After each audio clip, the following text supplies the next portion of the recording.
Welcome to the podcast of the Dublin Bible Talks, midweek Bible talks for workers in Dublin. I'm Cameron Jones. What's Jesus' deal with the Sabbath? Jesus blasts everything wide open, and it cannot be contained. And please consider joining us live on Wednesdays from your workplace, 1 p.m. Dublin Time on Zoom. It's a simple way of identifying as a Christian in your workplace. Simply use the link bit.ly/DublinBibleTalks. That's bit.ly/DublinBibleTalks.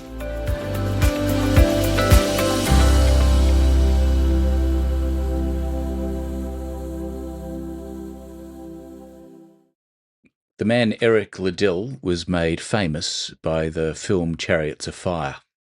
He was a committed Christian, and he refused to run his Olympic race because it fell on a Sunday, even though it probably cost him a gold medal in that event. People pleaded with him to set aside his convictions just this once, but instead he entered another race, one that he hadn't trained for, and he won it. After the race, Liddell opened a note that someone had handed him before the race, and it contained the words, "The Lord honours those who honour him." Now here's the question about that story, which is a magnificent film. If you haven't seen Chariots of Fire, see it. It's a great film. But here's the question that is raised for Christians by it. Was Liddell right in deciding not to run the race that he had prepared for? Was that an example of faithfulness, or was it legalism? For generations, Christians have wrestled with what to do on the Lord's Day. In many places, Sundays became sombre and were restricted, highly controlled. In the Outer Hebrides, until fairly recently, children's swings were chained so that they couldn't be used. But behind it all is a deeper question. And the question is, what does God actually require of us? Is Sunday the Christian Sabbath? Is it a law for us, or is it something else? Is it in a different category? And it's not just about Sundays. Christians have often added practices that feel serious and disciplined and even impressive. Fasting, abstinence, self-denial. None of them wrong in themselves, but in practice sometimes looking a little bit more like the Pharisees than like Jesus. And even now, in a culture obsessed with pleasure, people who aren't Christians somehow admire people who do deny themselves. There's something striking about people who do that in a culture like this, something that feels sort of spiritual. But is it spiritual in any way that Christianity understands that term? Well, what do we see when we look at Jesus? Well, his life doesn't fit the pattern that many people expect of him today, and people's expectations of the day in which he lived, because he doesn't model a form of strict religion. There doesn't seem to be any system of visible self-denial in Jesus. In fact, quite the opposite. He wasn't known for fasting, he was known for feasting. Listen to how people describe him in the first verse of our passage. Look at it in Luke chapter 5, verse 33. The disciples of John fast often and offer prayers, so do the disciples of the Pharisees, but yours, Jesus, eat and drink. And it comes up again later on, if you look down to chapter 7, verses 33 and 34. For John the Baptist had come eating no bread and drinking no wine, and you say he has a demon. The Son of Man, Jesus says about himself, has come eating and drinking, and you say, look at him, he's a glutton and a drunkard, a friend of tax collectors and sinners. Do you see the contrast? John came and he fasted. Jesus has come and he feasts. John withdraws, Jesus sits at the table. And that's deeply unsettling for the religious people, because Jesus doesn't look like the kind of man we expect God to send. And it's not just fasting that is the issue, it's how Jesus treats the Sabbath. The Pharisees are in constant conflict with Jesus about this topic of the Jewish Sabbath. And in our passage today, that tension about the relationship between Jesus and the Jewish law comes to a head. And it comes in three accusations of Jesus and followed by his defence. The first is an accusation and a defence regarding fasting at the end of chapter 5. And then there's two accusations about the Sabbath. The disciples picking grain on the Sabbath and Jesus' defence of that situation. And then Jesus healing a man on the Sabbath and Jesus' defence of his doing that. But in each situation, Jesus' defence provokes outrage and raises the same question. Is Jesus taking God's commands seriously, or is Jesus a false prophet? So this is very serious. It's really important to see Jesus' response here. And we will find that Jesus gives more than just a defence. Jesus in this is revealing what life in relationship with God looks like. And we need to see that. So first, the bridegroom, feast time, not fast time. Luke chapter 5, verses 33 to 39. The question we find asked in chapter 5, verse 33 is really this. People are asking Jesus, why don't you fast like the serious godly people do? John's disciples fast, the Pharisees fast, why don't yours? And Jesus answers, there is a time for fasting and there is a time for feasting. Fasting is right in its time, but feasting is right in its time. And this time, right now, says Jesus, is not fasting time. Why? Because the bridegroom is here. You don't go to a wedding and refuse to eat the food. No, this is the time when you break the fast. That's why we call it a wedding breakfast, if you've ever wondered about that. It's the time when we break the fast because it's time for celebration. Jesus is saying, this time in which you are living right now with me standing in front of you, you need to know that the bridegroom has come. Well, notice also that there's a little bit of a shadow in his words. Did you see it in verse 35? The days will come when the bridegroom is taken away from them, and then they will fast in those days. There is coming a day where fasting will be appropriate. But not now, says Jesus. Now is a time for joy. Now is a time of presence. Now is the time of feast. John's ministry, John the Baptist's ministry, that belonged to a different moment. His moment was a moment of waiting, of preparation, of longing. But with Jesus' appearance on the scene, everything's changed. The bridegroom's here. That's the first answer. That's Jesus' first defence. Now we get to the second one. Chapter 6, verses 1 to 5, and it's about eating grain and learning from David. The second defence takes us back to a story in 1 Samuel, to King David. And the core issue, however, is the same. Jesus' honour of God's word in the Old Testament is in question. The disciples are accused of breaking the Sabbath. But really the accusation is that Jesus hasn't stopped them. He hasn't said anything about it. As they were walking through the fields, the disciples have picked up the heads of wheat and rubbed it in their hands and snacked on the grain that was left after blowing the chaff away. It's something that I've done myself. It's a nice little snack as you're walking through the countryside, through the great fields of wheat. But the Pharisees define doing that as work. Now, it's actually not because God's law says so, but it's because a system that they have built says so. So it's important for us to see how they have begun to think that that's really important. Now, the command in the Old Testament says, you shall do no work on the Sabbath. So the question that comes from that is, well, what counts as work? And just to be safe, the Pharisees had built what they called a fence around the law.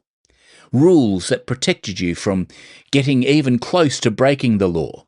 A little bit like if you had a speed limiter in your car and you set the speed limiter to a couple of miles an hour below the speed limit. The result of all of that was the creation of a very great and complex system that was it was a heavier burden than even the Old Testament law had, and gave more room for making accusations like are being made here. The Pharisees look at Jesus' disciples, and they think they've stepped over the fence that we built. You've come closer to breaking the law, so we're going to say you're breaking it.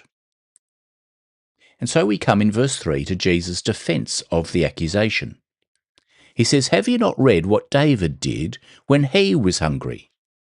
He and those who were with him, how he entered the house of God and took and ate the bread of the presence, which is not lawful for any but the priests to eat." Now, do you see what he's doing there? He takes them to a scripture, to a moment they know well, and we've looked at that recently ourselves in 1 Samuel. And and David came to the priest. He's hungry. His men are hungry because they are running away from King Saul. And the only bread available is the consecrated bread. It's set apart for the priests. And yet the priest gives it to him. Now that creates a problem for the Pharisees because they have tightened the law beyond what God actually says. The law actually didn't say no one else is allowed to eat it. It says it's actually given over for the priest's use. And in 1 Samuel, the priest uses it to feed God's anointed king and his men. And Jesus says, in effect, that is a parallel to what is happening with Jesus and his disciples. Jesus says, my disciples are not breaking God's law, they're breaking your system. But what's more, Jesus doesn't choose this example at random. Because when was that bread, back in David's time, replaced? When was it eaten by David and his men? When was it allowed to be used by the priests? Well, it was used on the Sabbath, the very day that's in question. And so Jesus shows that no law's been broken. Neither he nor his disciples have transgressed the law. The Pharisees' rules, their fence built around the law, they've broken that.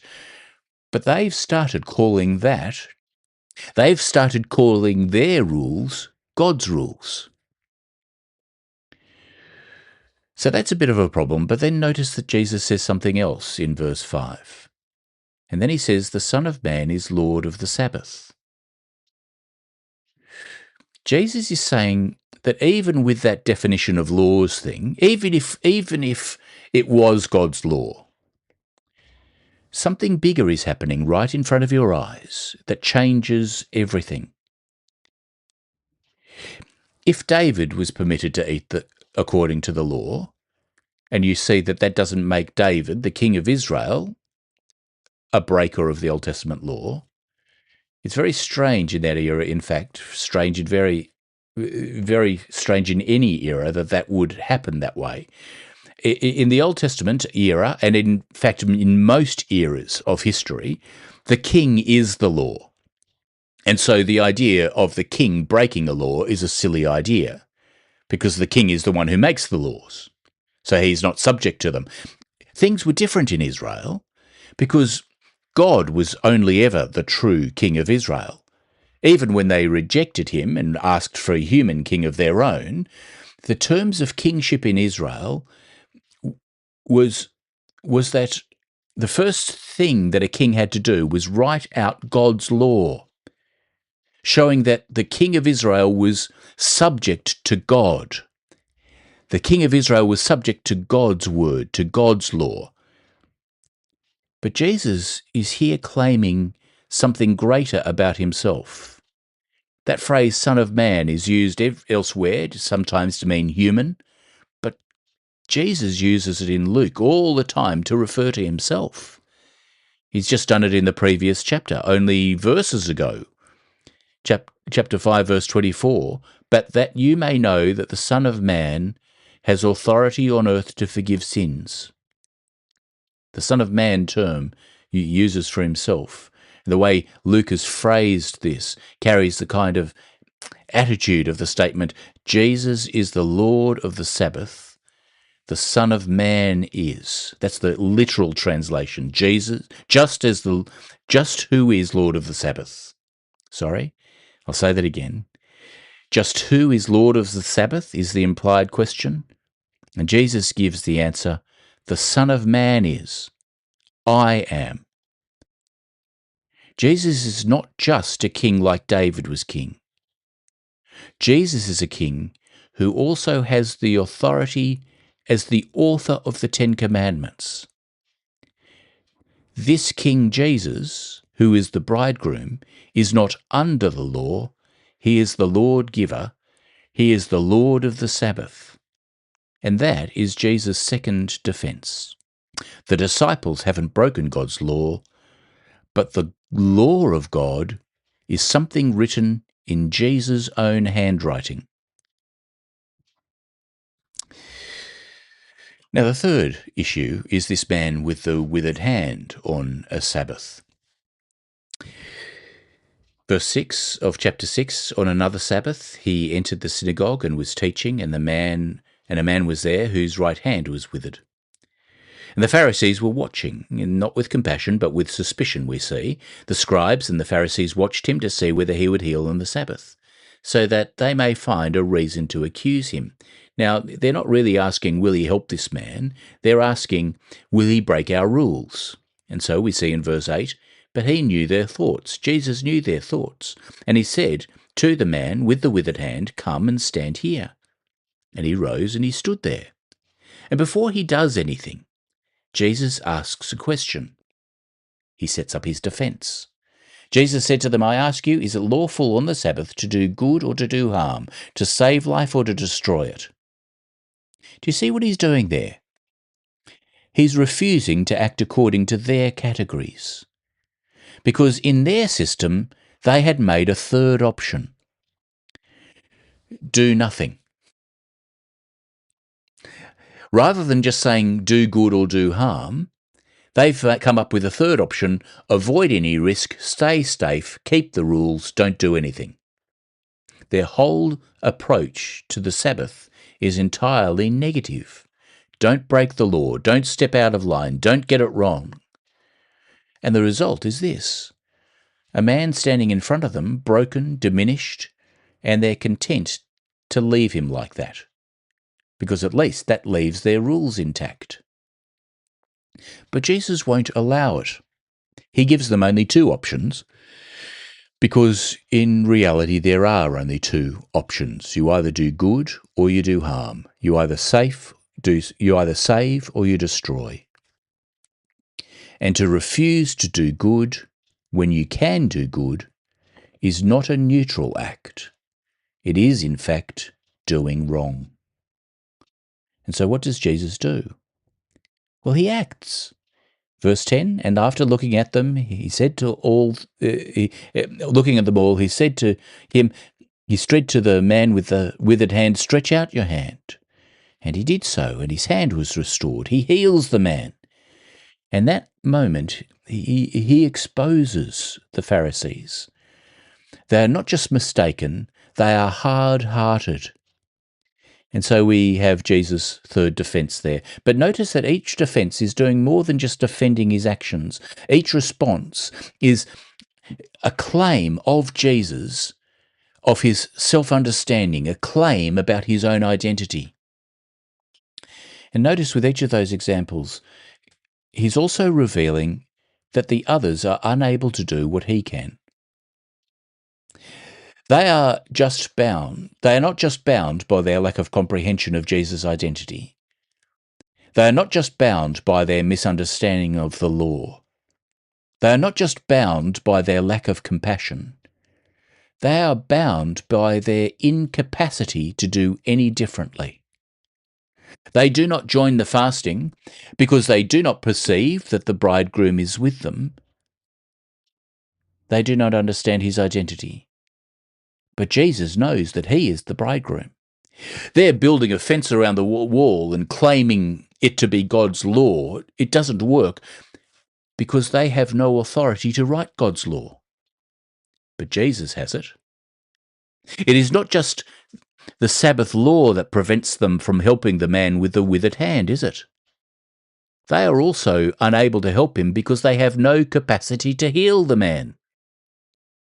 But Jesus has that ability. And that is coming to the core of what Jesus is really showing in this section. He is not defending his behaviour. What he's doing here is revealing his identity. He is the bridegroom. The issues of fasting and Sabbath are a result of the enormity of this reality. The enormity of the reality is that they are living at the turning point of history. The impact of which he describes in the parable that we skipped earlier in verses 36 to 39. Have a look there, because this gets us to the heart of what's actually going on in this section of Luke. He told them a parable. No one tears a piece from the new garment and puts it on the old garment. If he does, he will tear the new, and the piece from the new will not match the old. And no one puts new wineskin into old wineskins. If he does, the new wine will burst the skins, and it will be spilled, and the skins will be destroyed. But new wine must be put into fresh skins. And no one after drinking old wine desires new, for he says the old is good. The point is actually quite simple in this, and that is the old cannot contain the new. You can't patch it in. You can't mix the two. It is one or the other. John the Baptist, the Pharisees, the Old Testament with all its fasts and systems and structures, they all belong to the previous era, the old age, the age of waiting, the age before the bridegroom arrives. But now he's here. Now Jesus is here. Now the bridegroom is here. It changes everything. They build their fence around the law and treat it as if their fence were God's word. But they have no authority to find God's law. Oh, but Jesus does. That's what he means when he says he said to them, the Son of Man is the Lord of the Sabbath. Jesus does not merely interpret what the Sabbath is, he rules it. It's in his handwriting it's his handwriting that was on those tablets of stone. And he is here to fulfill it. But some won't accept it. And that's what is meant by that little phrase at the end of verse 39 that you might have thought was a little bit strange. No one after drinking old wine desires new, for he says the old is good. That's the Pharisees. Rather than rejoicing at the new, they find they prefer the old. And we see that revealed in verse 11. They were filled with fury and discussed with one another what they might do to Jesus.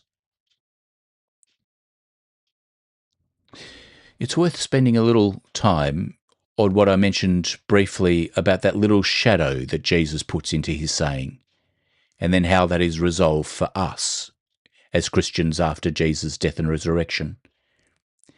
You see, Jesus says you can't fast while the bridegroom is present. Look again at verse 35.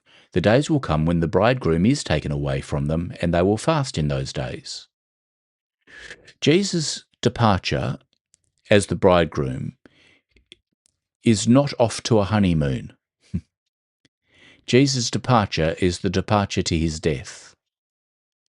And at that time, it would be appropriate to fast. But dear friends, that fast finished on the third day, didn't it? On the day of resurrection? And on the day of Pentecost, the bridegroom pours out his own Spirit to dwell with us. And so we live in the time of the resurrection. There is no longer a Sabbath to be observed in the way that the Old Testament required it. There are no longer fasts that are required of us as the Old Testament required it. Whether we fast or observe certain days is, for Christians, an issue of complete freedom. The Sabbath command is the only one of the commandments of the 10 Commandments that is not repeated in the same terms in the New Testament. We Christians are not bound by the Old Testament Sabbaths, and there were more of them than one. Hebrews 4 makes this very clear. Sabbath observance was a picture of entering into God's eternal rest. And by Jesus' death, we have done that. It's been fulfilled. For Christian people, every day is a Sabbath day. One might say that there is no special day for Christians, but we could also say that every day is a special day for Christians, for every day is a day in which Jesus Christ is risen. So take a day off each week, that's good for us. But we are not bound to do it on this day or that day because it's a law. Now, we do it on Sundays because that's how we've organised our weeks. And it is imperative for Christians to gather together to encourage each other. But we don't do it because it's a Sabbath. We do it because we're looking forward to his return. We meet all the more as the day approaches. When the Sabbath rest we already enjoy, because of Jesus' death and because of his Spirit dwelling with us, we are looking forward to that being fulfilled in all reality. And that's why we meet regularly, but not because it's a Sabbath observance. So let's take the point of this passage. Jesus is the bridegroom. In the Old Testament, God's people are always pictured as the bride. And so, in calling himself the bridegroom, who is Jesus coming to be? God himself coming to gather his people. And so we find in Jesus not just a king like David. No, we find the Son of Man who is the Lord even of the Sabbath, the one who brings God's rest.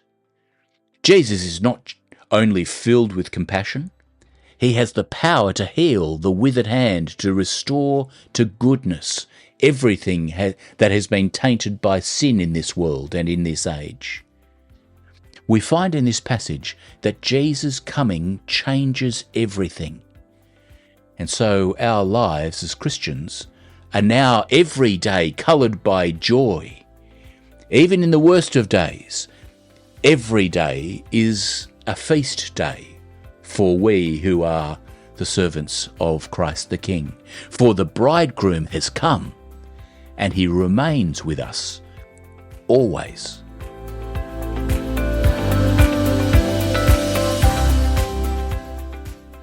Thank you for listening to the recording of the Dublin Bible Talks. You can join us in real time on Wednesdays at 1 p.m. Dublin Time on Zoom, bit.ly/DublinBibleTalks. That's bit.ly/DublinBibleTalks.